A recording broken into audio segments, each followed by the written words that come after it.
So where I come from, who made this world? If there's no God, then who made the world? If there's a God, then who is He?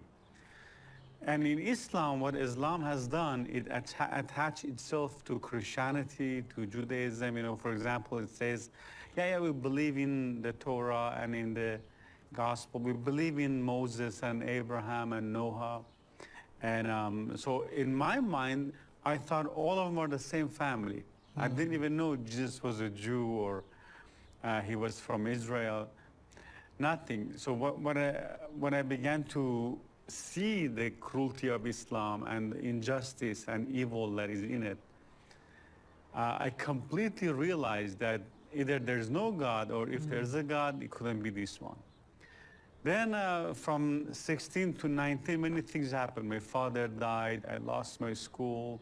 All my hope was gone. Life was meaningless, depressing, sad, and uncertain. Everything seemed like so meaningless for me. I wanted to know the meaning of life. I didn't want to live in this world that is so dark and depressing.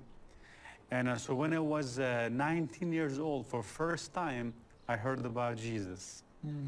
I heard that. Who told you? So first time I heard through a radio, and on this radio I heard about that. Iranian radio. Yeah, it was broadcasting from outside. I don't know which radio was it. I heard a testimony, actually.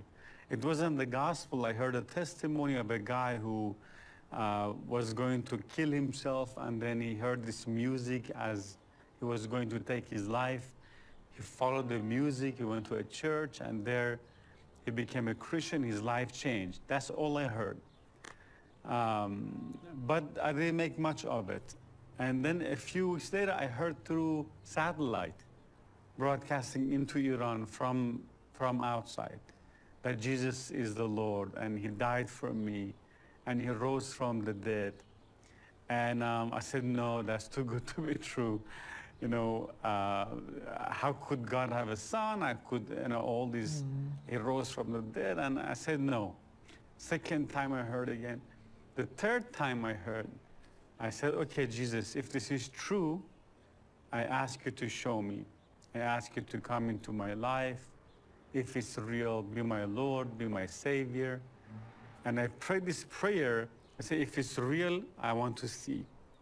Show me something. I want to see.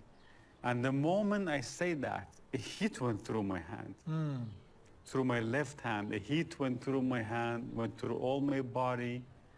I began to shake and tremble. I began to cry. And I felt this love and this peace and this joy I'd never experienced before. I felt a burden was lifted off my shoulder. I began to feel love for people, for anybody who had hurt me. I began to forgive them. I began to feel forgiveness and love and joy. I mean, it was a instant transformation. It wasn't a process. Beautiful. I was just full of joy. I was jumping up and down. And then I went to my mom's house. And my mother was sick for many years. She had a chronic disease. And so I knew, I had, for years I prayed to Allah. We used to go to mosque and beat ourselves. We go to the shrines of these imams and begging and praying and throwing money. Nothing happened.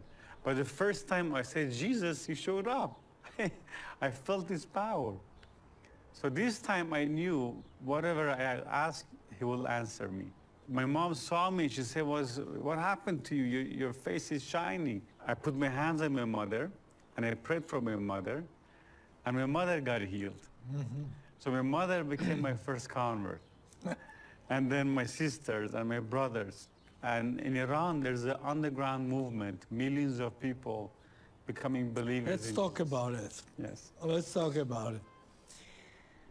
You say, we hear stories that millions of people, is it really true? Yes. Millions of people are coming to know. Yes, millions of people coming to Messiah, and they say there's 8 million believers 8 million 8 million believers. believers. Iran is 85 million, and they say So that's 10% of population. 10%, exactly. It's unbelievable. So people are coming to the Lord and left they're and all right. tell us, all underground churches. Underground churches, all home churches, because it's illegal.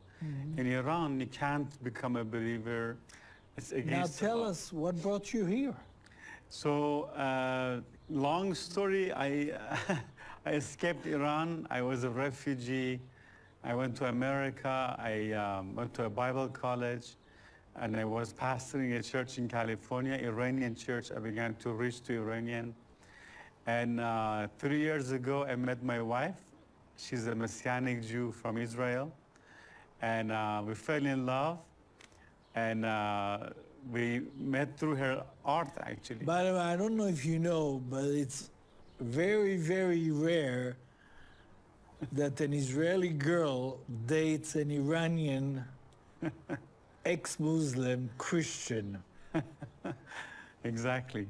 So it was a grace of God. It was a miracle, and it was His plan. So we met through her arts.